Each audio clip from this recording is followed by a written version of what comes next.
All right, welcome back to Serum Beginners Course. DJ Vapor with you, and we're going to go over the warp features and the different warp settings. So let's take a look at that. I've got a basic shapes waveform here. Let's take a look at sync no window. You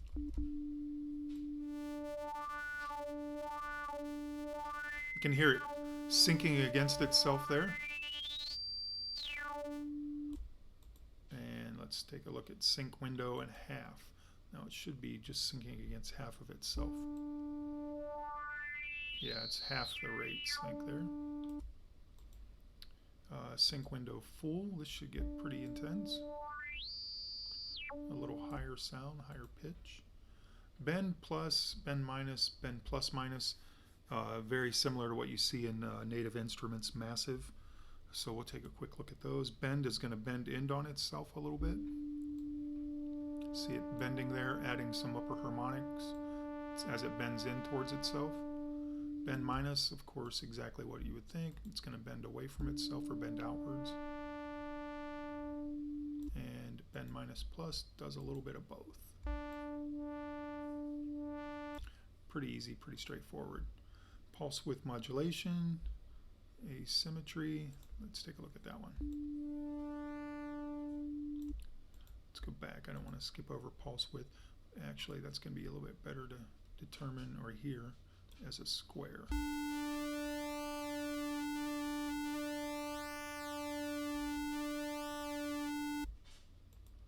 Hear a little movement and modulation going on.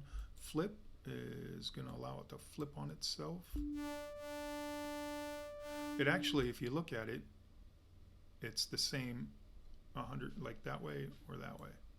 See what I mean? It didn't change no matter where I have it set, but what changes is it as it morphs through gradually, like at 50% or so. And again, you can imagine how powerful this we're just looking at a real basic shape here, but how powerful this could be with something more complex as a wavetable shape. So let's go to mirror. Pretty interesting one I've used quite a bit.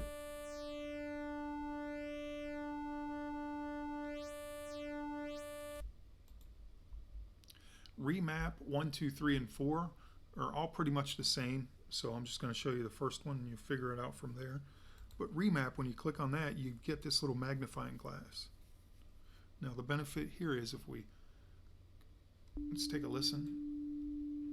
Not much going on, but if we open up by clicking the magnifying glass, we get this little screen, and now we can double click to add a node or a breakpoint and begin to like make adjustments to our shape here.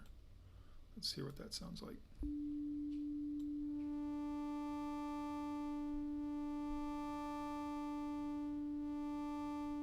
So what's really cool is you actually have the grid size is flexible to change.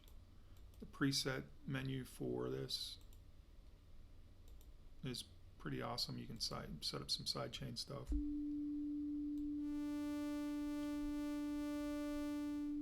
So that's Remap. 1, 2, 3, and 4 is just going to give you it's going to double in on itself. It's going to remap twice, remap 3 times and 4 times, and so on and so forth. So we'll get rid of that guy. And let's go down and look at Quantized. Actually, that's always a fun one to play with. You can see it begin to add more steps within the waveform.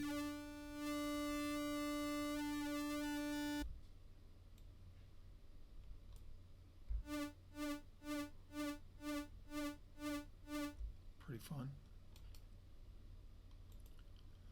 All right, what's next? We've got FM from B. So this one we're not going to, if I do anything here, there's no change. Because what it's wanting to do is use Oscillator B as a source similar to like an LFO, like a modulating source. So what we can do is turn on Oscillator B and just turn down the level if we don't want to hear the oscillator. Now, when we move this guy around, we'll hear some changes.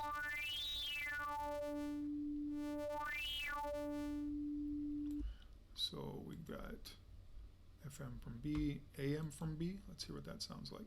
And if we change this wave shape,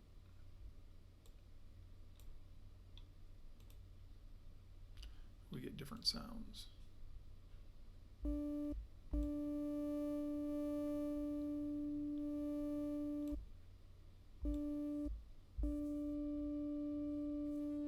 can hear how that changes the sound depending on the shape we pick on, because B is the source for the AM signal. All right, so RM from B, kind of get the same idea. FM from noise. So let's turn off this guy now, we don't need it. Now we're looking at using the noise oscillator. Let's turn down the level and let's hear what that sounds like. Pretty wild stuff.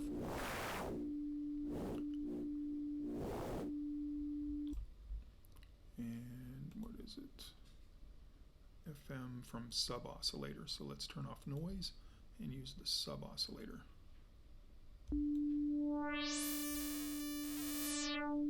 And again, that's going to be dependent on what shape we've got selected.